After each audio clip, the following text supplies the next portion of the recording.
माझ्या वडिलाची मिरासिका देवा, तुझी चरण सेवा पांडुरंगा. प्रस्तुत कीर्तन रूपी सेवेकरता घेतलेला अभंग.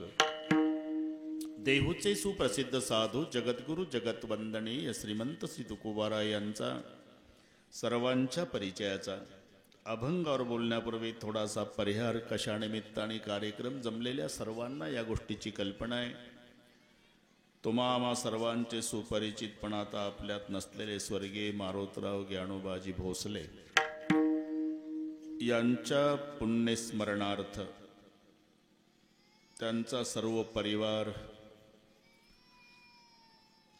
त्यांचे पाचही बंधू नानाराव, शेषरावजी, जगन्नाथ, काशीनाथ, त्र्यंबकराव, त्यांचे दोन्ही सुपुत्र संदीपराव आणि नागेश,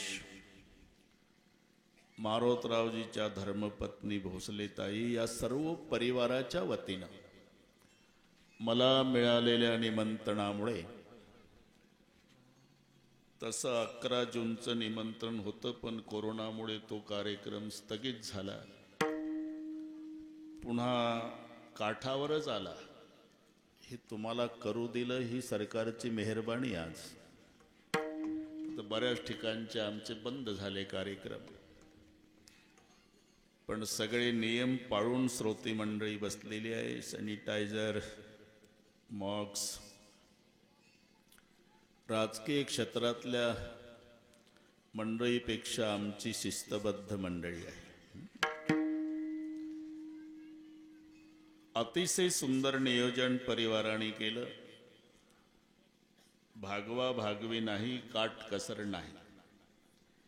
एखाद्या श्रीमंत बापानं आपल्या लाडक्या लेकीचं लग्न ऐश्वर्यात करावं, तसं आपल्या भावाचं म्हणा, आपल्या वडिलाचं हे पुण्यस्मरण त्या ऐश्वर्यामध्ये आहे. या संबंधाने उपस्थित सर्व महाराज मंडळी, थोर गायनाचार्य बाळासाहेब महाराज, बाकी सर्व गायनाचार्य आणि टाळकरी महाराजांना नमस्कार. विनेकरी महाराज, दोन्ही मृदंगाचार्य महाराजांना नमस्कार. बसलेल्यातही काही महाराज असतील, सर्वांचा नामोल्लेख शक्य नसला तरी सर्वांच्या प्रति आदर प्रेमभाव आहे. ते वंदनीय, पूजनीय, ज्ञात अज्ञात, सांप्रदायिक आणि सांप्रदायिक सर्व महाराज. प्रथमतः येथील गुणीजन आणि महाराज मंडळीला मनोभावे वंदन करतो. उपस्थित आई बहिणी, वडीलधारी मंडळी, लांबून आलेले जाणते पारमार्थिक श्रोते, भोसले परिवाराचे नाते गोते, अतिशय सुंदर साऊंड सिस्टीम शूटिंग वाले सर्वांना नमस्कार. विठ्ठल विठ्ठल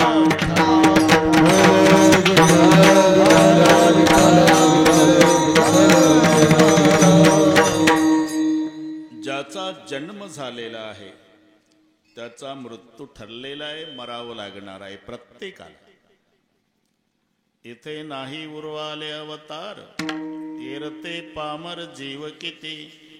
मरणाच्या बाबतीमध्ये वसिलेबाजी चालत नाही. मातुलो यस्य गोविंदम पिता यस्य धनंजय.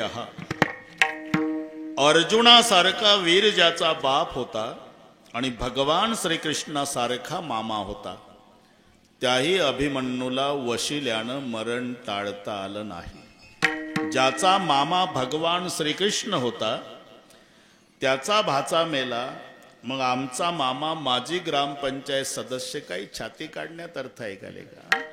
जगन माता सीता ज्याची सून आहे, देवाचा राजा इंद्र ज्याचा मित्र आहे, आणि ब्रह्मांडाचा धनी रामचंद्र ज्याचा पुत्र आहे, त्या राजा दशरथाचा विचार करा.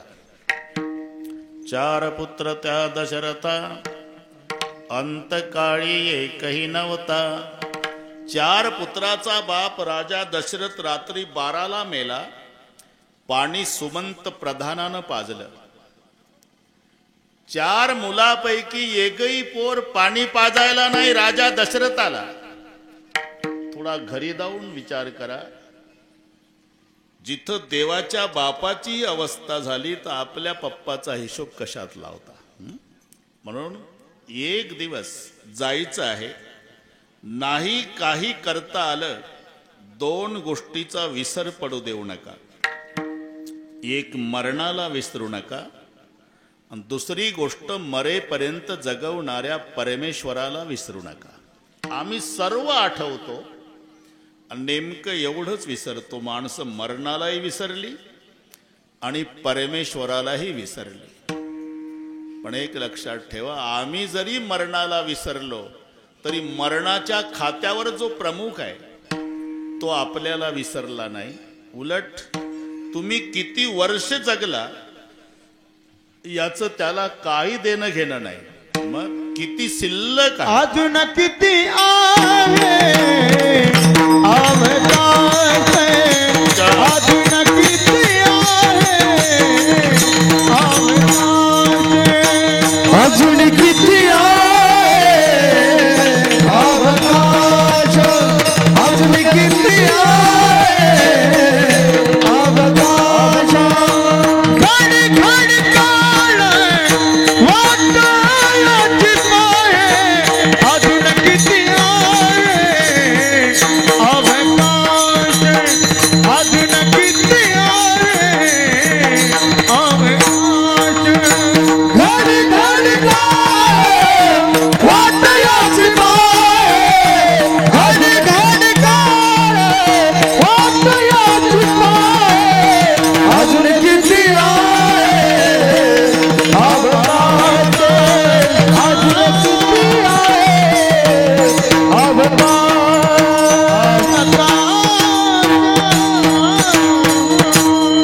अजून किती आहे अवकाश. म्हणून मरण आपल्याला विसरलेलं नाही. दुसरी गोष्ट, आम्ही परमेश्वराला विसरलो पण परमेश्वर आम्हाला विसरला नाही. कशावरून? आम्ही रोज सकाळी झोपेतून जाग होतो यावरून. तो जर विसरला तर आपल्याला सकाळी जाग येणार नाही, एवढं लक्षात ठेवा. शेजारची माणसं पाटील उशिरा उठतंय म्हणून 9:30 पर्यंत वाट पाहतील तुमची, पण 9:45 तुमच्या नाकाला कापूस लावतील. आणि मग तयारी सुरू होईल. 5 मन सरपण, बांबू सुतई, नवीन कापड, 4 माणसं, हार, बुक्का, बँड पार्टी, भजनी मंडळ, मोबाईल करणे. पण रोज सकाळी जाग येते, याचं कारण आहे अजून परमेश्वर आपल्याला विसरला नाही. डोळाने बघतो, ध्वनी परिसतो, काणी पदी चालतो, जीव विनरसचा खतो, मधुरही वाचे आम्ही बोलतो, हाताने बहुसाल काम करतो, विश्रांती घ्यावया घेतो, झोप सुके फिरून उठतो, ही ईश्वराची दया. पुन्हा जाग येते, याचं कारण अजून परमेश्वर आपल्याला विसरला नाही. म्हणून दो बातों के याद रख जो चाहे कल्याण, नारायण निज मौत को दूजो श्री भगवान. पहिली गोष्ट, मरणाला विसरू नका.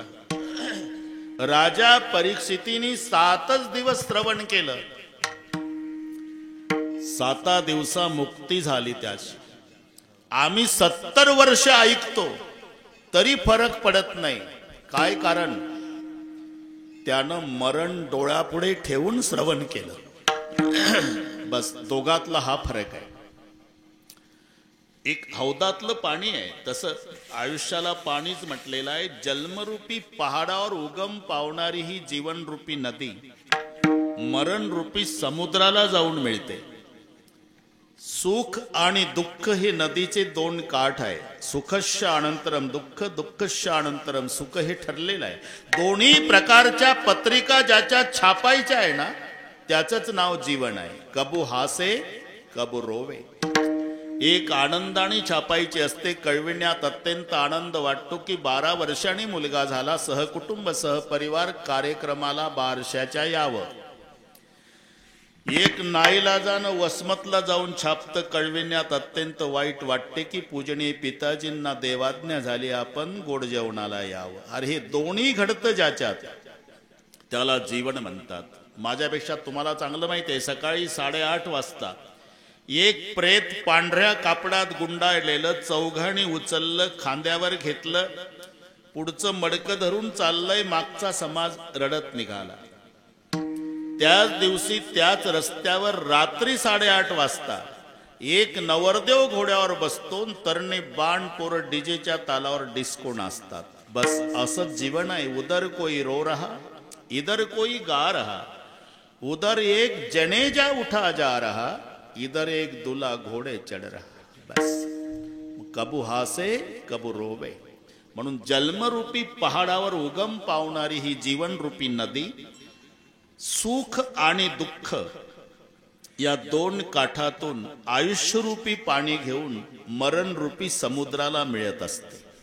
आयुष्य ही पाणी आहे आणि ते चाललेलं आहे. तुम्ही झोपेत असा नाही तर जागृतीत असा, कीर्तनात असा नाही तर तमाशात असा, हे अखंड वाहत आहे. आयुष्य जात आहे पहा, आयुष्य जात आहे पहा, आयुष्य जात आहे पहा, आयुष्य जात आहे पहा. काळ जप कसे महा, काळ जप कसे महा, काळ जप तसे महा, काळ जप तसे महा. स्वैताचा उर्वा, स्वैताचा स्वहिताचा घोरवहा, स्वहिताचा घोरवहा. जाने राहा श्रीहरीच्या, जाने राहा श्रीहरीच्या, जाने राहा श्रीहरीच्या, जाने राहा श्रीहरीच्या.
पहा म्हणजे डोळ्यानं पाहायचं नाही. पहा शब्दाचा अर्थ आहे विचार करा. गेली ऐसी घडी पुन्हा नये, आयुष्य जात आहे पहा. काळ जपत असे महा, स्वहिताचा घोर वहा, ध्यानी रहा श्रीहरीची. अति परिचयामुळे आपल्याला आयुष्याचं महत्व कळत नाही. एका श्वासाची किंमत करता येत नाही. 21,600 दर दिवशी माणूस श्वास घेतो आणि टाकतो. 21,600 दम जात है दिन रात. त्याच्यात जर बसलेला असेल तर संथ गती असते. मिनिटाला 12 चालतात. ठोकळे मारा. चालायला लागला की दीडपट होतंय 18. झोपला घोरायला लागला की 24. आणि दारू पिताना मांस खाताना श्वास चालतात 30. हे प्रमाण आहे. बैठे 12 चलत 18 सोती जाए 24. मध्य मास मैथुन में सांस चलत है 30. आता 21,600 श्वास दर दिवशी, 30 दिवस, महिना, वर्ष, 12 महिन्याचं, 100 वर्षाचं आयुष्य. घरी गेल्यावर श्वासाचा हिशोब करा, मेंदू बंद पडल. त्यातल्या नरदेहाच्या एका श्वासाची किंमत होत नाही. 100 एकर जमीन अर्ध्या एकरात वाडा, मुलं बाळ नाही. 90चं म्हातारं खाली टाकलं तेव्हा म्हातारी 87ची जवळ बसून रडू लागली. कसं होईल आता? किती दिवसापासून म्हणत होते मी, नाही माझ्या बहिणीचं तुमच्या भावाचं दत्तक घ्या. आता 100 एकर जमिनीचं काय होणार? म्हातारं गरम डोक्याचं होतं. मेलो नाही अजून, खाली टाकलेलं म्हणतंय. गावातली लोक बोलवून आणली. प्रतिष्ठित लोक. पुतण्याच्या नावानं दत्तकपत्र तयार झालं. दत्तकपत्राचं वाचन झालं. म्हाताऱ्याच्या हातात पेन दिला. बाबा इथे सही करा. सहीसाठी पेन टेकवला आणि बिना सहीचा म्हातारा मेला. आता माझा प्रश्न आहे, 100 एकरातलं किती एकर विकल्यावर सहीपुरता एक श्वास टाकेल. जिथे नरदेहाच्या एका श्वासाची किंमत होत नाही, असं अख्खं आयुष्य चाललंय आपलं. आयुष्य जात आहे पहा, आजचा दिवस उद्या नाही, गेली ऐसी घडी पुन्हा नाही. म्हणून आयुष्य ही पाणी आहे, जीवनरूपी नदीतलं. भीष्माचार्य तर त्याच्या पुढे सांगतात, हौदातलं पाणी. हौदातलं निदान नदीचं विहिरीचं झरा असतो येत राहतं, हौदातलं येत नाही, फक्त उपसणं चालू असते. मग 100 लिटर पाणी हौदात भरलं म्हणजे आपलं 100 वर्ष आयुष्य.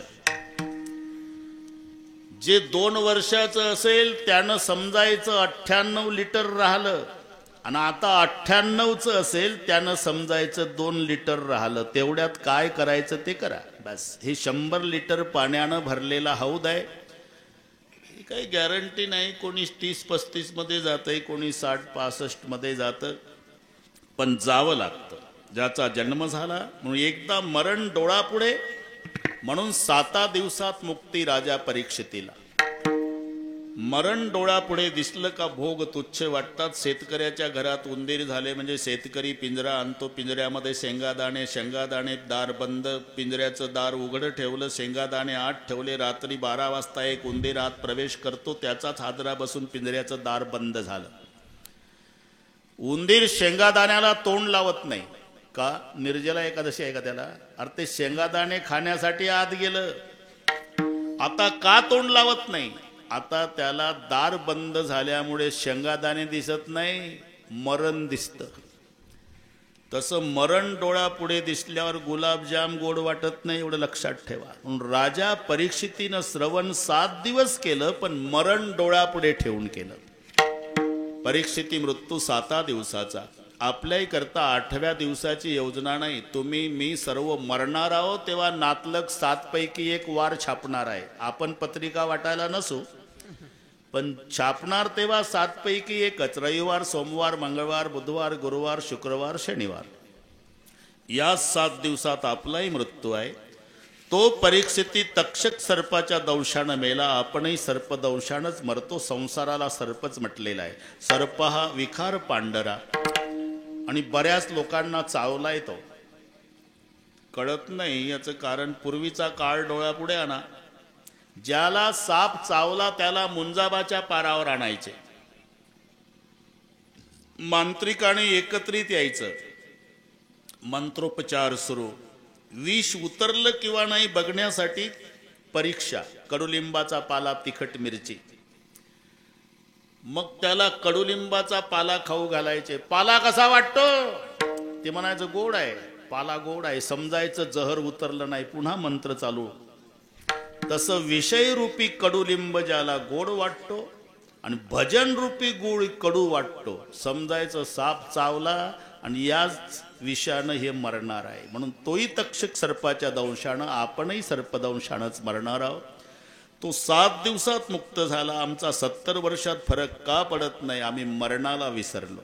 म्हणून संतांना म्हणावं लागलं, मरणाची कारे नाही आठवण. पहिली गोष्ट मरणाला विसरलो, आणि दुसरी गोष्ट मरेपर्यंत जगवणाऱ्या परमेश्वराला विसरलो. म्हणून संतांनी दुसरा एक प्रश्न विचारला, कारे नाठविसी कृपाळू देवासी, कारे नाठविसी कृपाळू देवासी, कारे नाठविसी कृपाळू देवासी, कारे नाठविसी कृपाळू देवासी, कारे नाठविसी कृपाळू देवासी, तारे नाठविसी कृपाळू देवासी.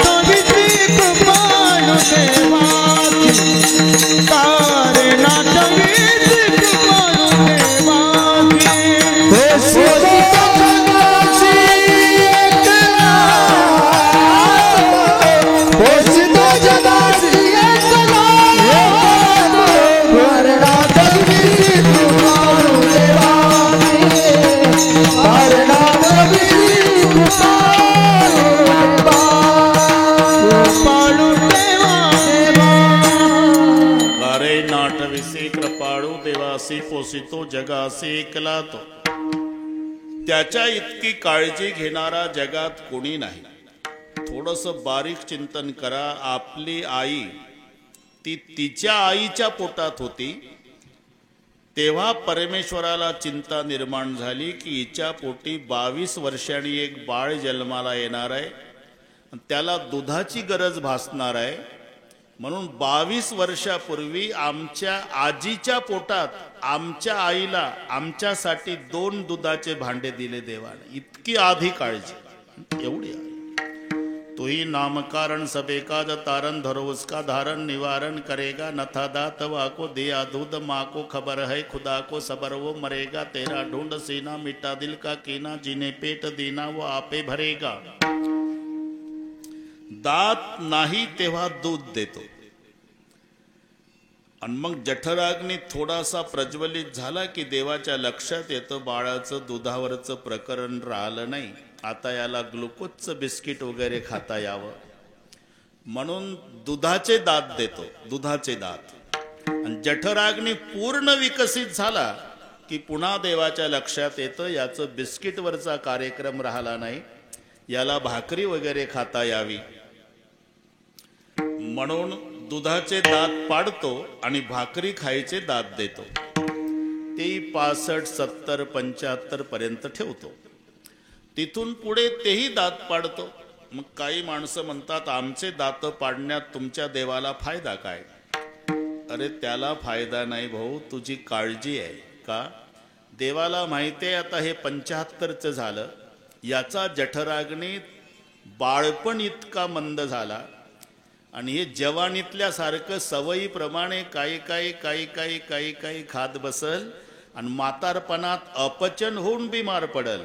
पुन्हा यानं बिस्किट ग्लुकोजचं सुरू करावं हा देवाचा हेतू. म्हणून तेने तुझी काय नाही केली चिंता, म्हणून राहे त्या अनंत आठवणी. तेव्हा 2 बातों की याद, एक परमेश्वर आणि एक मरण. संपत्ती आणि विपत्तीची व्याख्या करताना आम्ही ज्याला संपत्ती समजतो ती संपत्ती नाही, विपत्ती समजतो ती विपत्ती नाही. विपदो नैव विपद संपदो नैव संपदः विपद विस्मरणं विष्णू संपन्न नारायण स्मृती. भगवंताचं विस्मरण ही विपत्ती आहे आणि भगवंताचं स्मरण ही संपत्ती आहे. नाही तर राजाही जेवण करतो आणि साधूही जेवण करतो, पण दोघाच्या जेवणातला फरक आहे. राजा डायनिंग टेबलवर पायात बूट तसेच, एका हातात सिगरेट एका हातात जिलेबी, श्रीखंड, बासुंदी, लाडू, गुलाबजाम ताटात ठेवलेले, बाटली बिस्लरीची म्हणतो मी, आणि एक झुरका विडीचा मारतो आणि एक तुकडा जिलेबीचा तोडतो. राजाचं जेवण. या उलट साधू, आमचा महिन्याचा वारकरी, फाटक्या कपड्याचा, 85 वर्षे वयाचा, गुडघ्याच्या वर धोत्र, 12 बंदी, तांबडं पागोट, 2 माळा, तुळशीच्या गोपी, चंदन, पडसी, पताक, तांब्या, प्लास्टिकचा ताट, जर्मनचं वारकरी लक्षात आला. जाताना नीरा नदीमध्ये आंघोळ केली म्हाताऱ्या वारकऱ्यानं, खडकावर बसून नियम केला. भूक लागली म्हणून पडसीतली भाकरी काढली, ती ताटात टाकली तर ताटच वाजलं. भाकरीची अवस्था लक्षात आली तुमच्या. अगदी लाकडाच्या पाटीसारखी वाढलेली भाकरी, मुखात दात नाही, चावत नाही, पाणी वतलं त्याच्यात, तिला मुरू दिली, तिचा भुगा केला, त्याच्यात एक तुळशीचं पान घातलं वारकऱ्यानं आणि पंढरपुराकडे पाहून डोळे मिटले, पांडुरंगाचं ध्यान केलं. पांडुरंगा या जेवायला. अरे हेही जेवण आहे. राजा खाए बर्फी पेड़ा जिलेबी मंगाए के, और साधु खाए रूखा सूखा भोग लगाए के. तहान भूखे तहान भूखे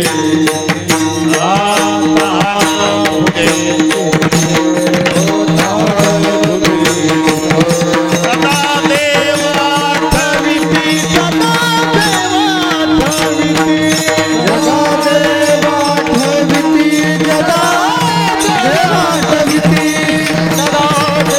आठविती, सदा देव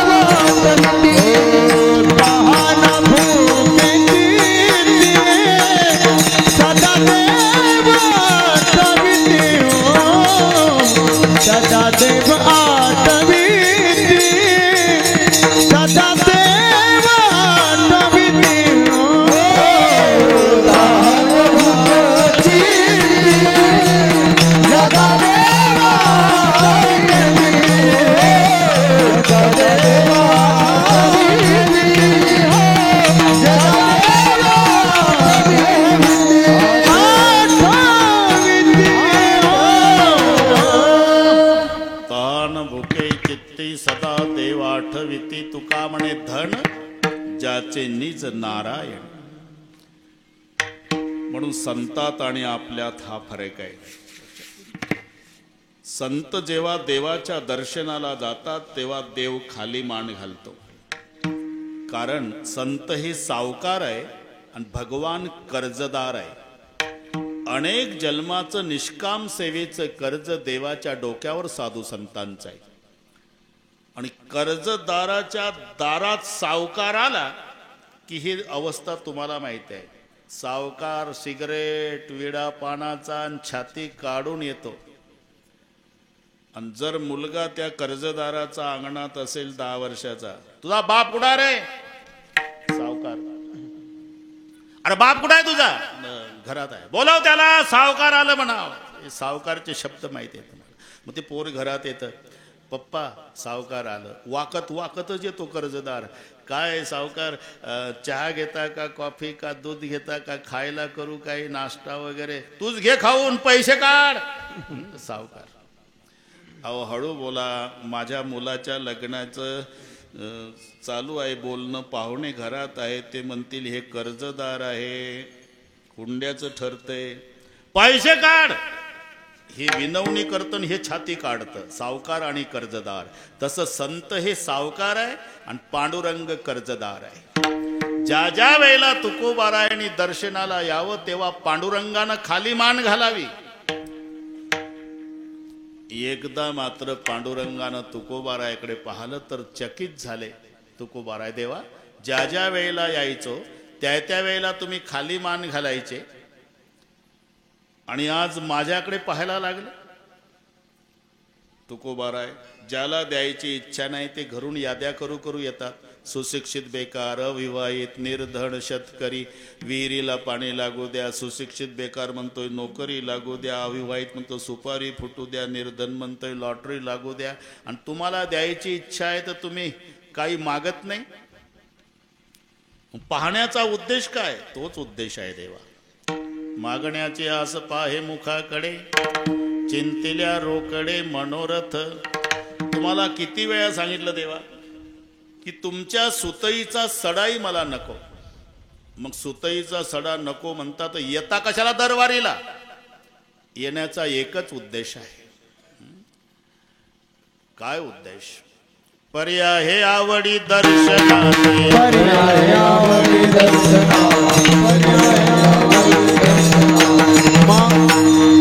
तुका म्हणे तुझी न लगे जसो, तुका म्हणे तुझी न लगे, तुका म्हणे तुझी न लगे, तुका म्हणे तुझी न लगे. पर्याय आवडी दर्शनाची, पर्याय आवडी दर्शनाची, पर्याय आवडी दर्शनाची. सुतईचा सडाही नको, मी येता कशाला? पर्याय हे आवडी दर्शनाची. तुकाराम महाराज, प्रत्येक वेळेला तुम्ही माझा अपमान करता. मी मागा म्हणतो, तुम्ही नको म्हणता. मी मागा म्हणतो, तुम्ही नको म्हणता. तुम्हाला काय वाटलं मी म्हणजे काय हातगाडीवरचा माल आहे का? कोई चीज उठाव 1-1 रुपया. शेष महेश दिनेश गणेश सुरेश हो जाही निरंतर ध्यावय, जाही अनादि अनंत खंड छेद भेद सुभेद बतावय. नारद से शुक व्यास रटय पचियारे तव गुणी पार न पावय. मोठमोठ्याच्या ध्यानाला आकलन न होणारा मी भगवान तुम्हाला मागा म्हणतोय, तुम्ही माझा अपमान करता. तुकोबाराय म्हणले, देवा खरं सांगू, अजिबात माझी इच्छा नाही. पण तुम्ही मोठा माणूस आहे, तुमचा अपमान होऊ नये म्हणून, तुम्हाला बरं वाटावं म्हणून नव्हे, तुम्ही मागा म्हणताय म्हणून. मनसे काय मागा, मनसे काही मागा, मनसे काही मागा, मनसे काही मागा. चिरेगा पांडुरंगा, चिरेगा पांडुरंगा, चिरेगा पांडुरंगा, चिरेगा पांडुरंगा, पांडुरंगा हे चिरेगा पांडुरंगा. मनसी काही मागा, मनसी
इच्छा नाही देवा, पण तुला बरं वाटावं म्हणून, तुझा अपमान होऊ नये म्हणून नव्हे, तू माग म्हणतोय म्हणून.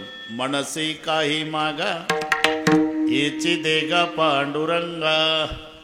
पांडुरंग म्हणाले, तुकाराम महाराज फार बरं वाटलं. का? अजिबात न मागणारे संत तुम्ही, पण आता 11 वाजता का होईना हेची देगा पांडुरंगापर्यंत तुमची मजल गेली, बरं वाटलं. पण आता 1च तास आहे. बरं, मग हेची देगा म्हणजे नेमकं काय? तुझी चरण सेवा पांडुरंगा, तुझी चरण सेवा पांडुरंगा, तुझी चरण सेवा.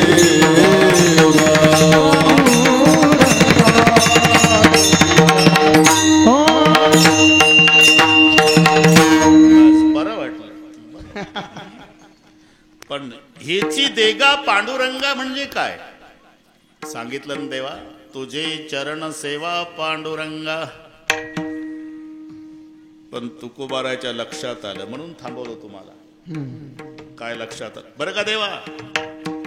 तुम्हाला असं वाटेल अजिबात न मागणारे संत तुकाराम महाराज, पण पठ्ठ्यानं मागायला लावलं की नाही असा तुला अभिमान होईल ना देवा? तर एक लक्षात ठेव, मी भीक मागत नाही आणि तू तुझ्या पदरचं काही देत नाही, मग माझ्या बापाची ठेव. माझ्या वडिलाची मिरासी का देवा, माझ्या वडिलाची मिरासी का देवा, माझ्या वडिलाची मिरासी का देवा, माझ्या वडिलाची मिरासी का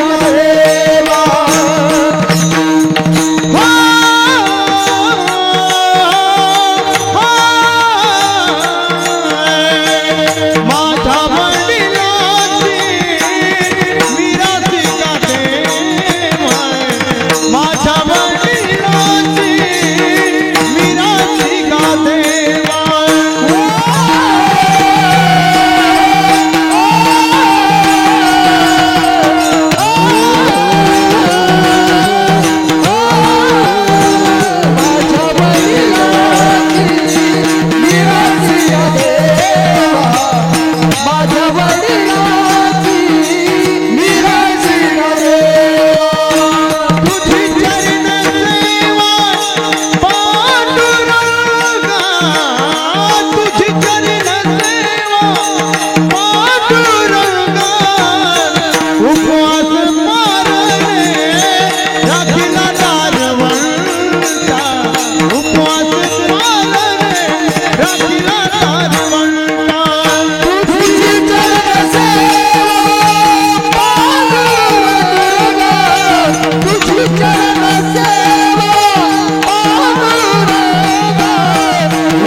पदरचं काही देत नाही, मग माझ्या बापाची ठेव मागतो, माझ्या वडिलाची मिरासी गा देवा.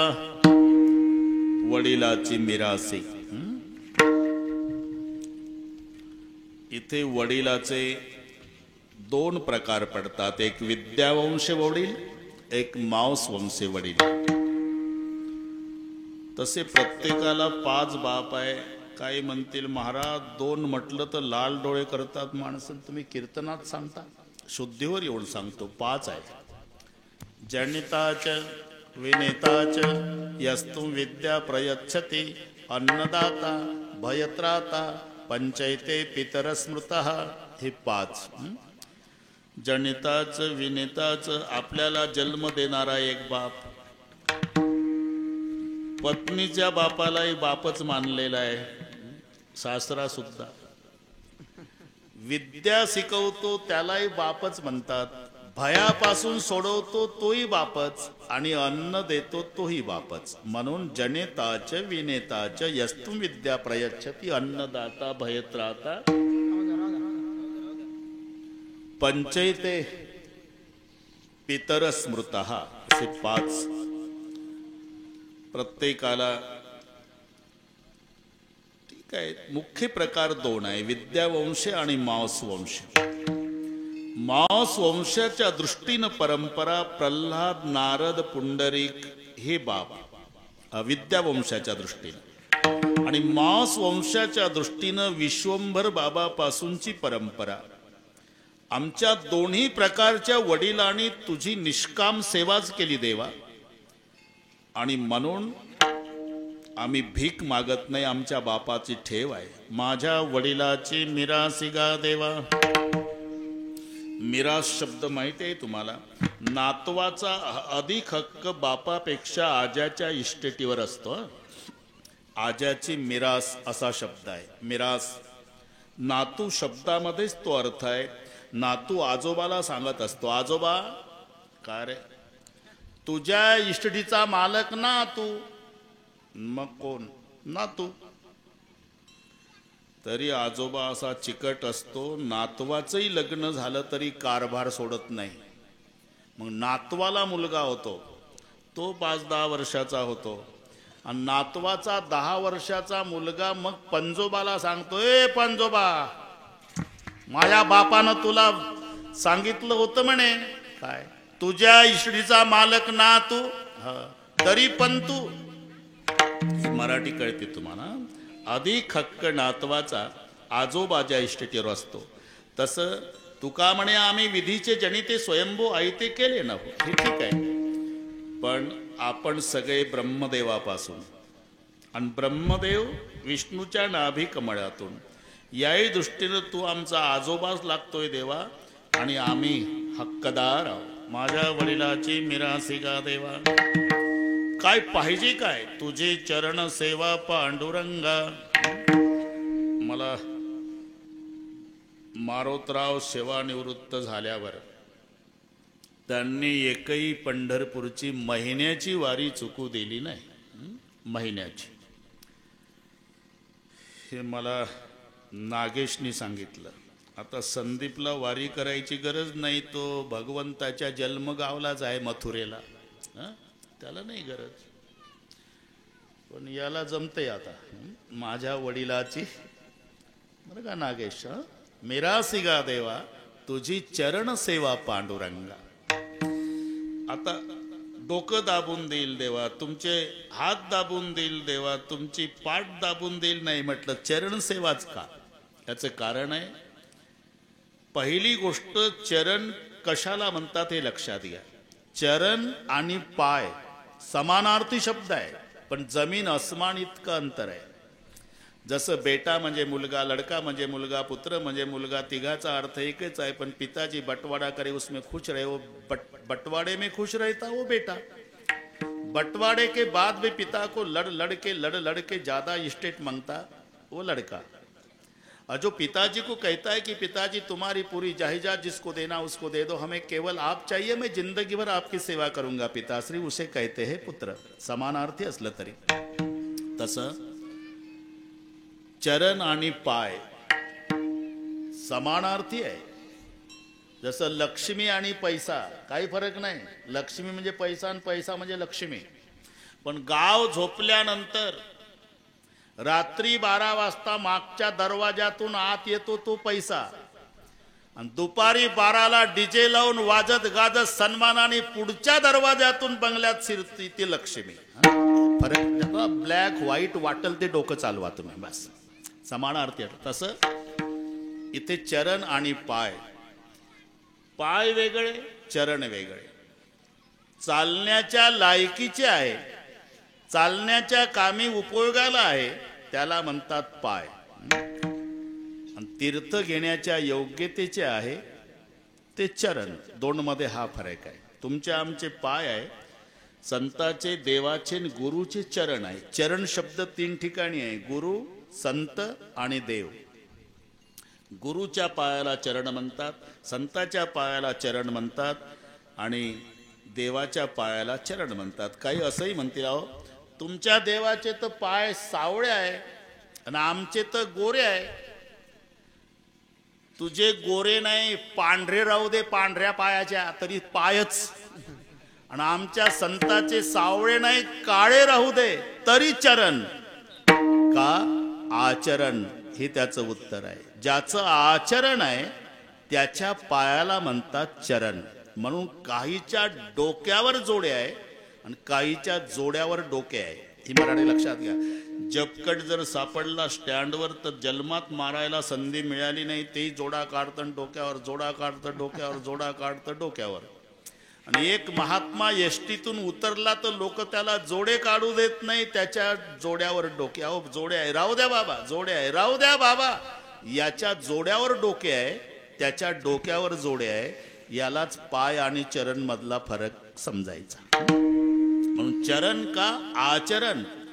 आता चरणवर कीर्तन होईल, पण सांगतो थोडस. रामचंद्र प्रभू आणि सीतामाई दोघं बसलेले होते. लक्ष्मणराव कंदमूळ आणायला गेले होते आणि दोघाचा संवाद चालू होता. बाळासाहेब एकांतात होते, दोघं पती पत्नी. रामचंद्र प्रभू सीतामाईच्या चरणाचे आणि तारीफ करत होते. आणि आहे ते चरण कमल मृदू मंजू तुम्हारे. ते जाताना जेव्हा दोघाचा संवाद झाला ना, अंगावर शहारे येईल आपल्या. असा संवाद रामाचा आणि सीतेचा एकांतात. वनवासात जाताना आधी सीतेला रामचंद्र म्हणाले, येऊ नकोस, येऊ नकोस. का तू नाजूक आहे. इथून सुरुवात केली. आता सीतामाई म्हणल्या, मी नाजूक आहे का तुम्ही? म्हणजे मी अनुभवानं सांगते नाजूक तुम्ही आहे. कशावरून? कशावरून? माझ्या बापाच्या बगीचात आलता फुलं तोडायला. मी सखी सोबत आलती पूजा करायला, गौरीचं पूजन. तेव्हा मी डोळ्यानं बघितलं, 2 फुलं तोडली होती पानाच्या द्रोणात. आणि 3रं तोडत होता तर घामानं भिजला. माझ्या बापाच्या बागेत मी बघितलं, 2च फुलात घामानं भिजला. आणि तू? मी अख्खा फुलाचा हार घेऊन लग्नात अर्धा तास उभी होती तरी घाम नाही. मला सांगता काय नाजूक आहे? कोणाला सांगू नका बरं, हे दोघांचं सांगतो मी. देते खोलीत झालं असेल म्हणून तू येऊ नको, नाजूक आहे. हे बघ सीते, 14 वर्षे वल्कल धारण करावी लागणार. वल्कल म्हणजे? वल्कल म्हणजे झाडाच्या साली. असं झाडाच्या सालीला वल्कल म्हणतात का? मग मी पृथ्वीची मुलगी आहे प्रभू, आणि झाडं पृथ्वीचे मुलं आहे.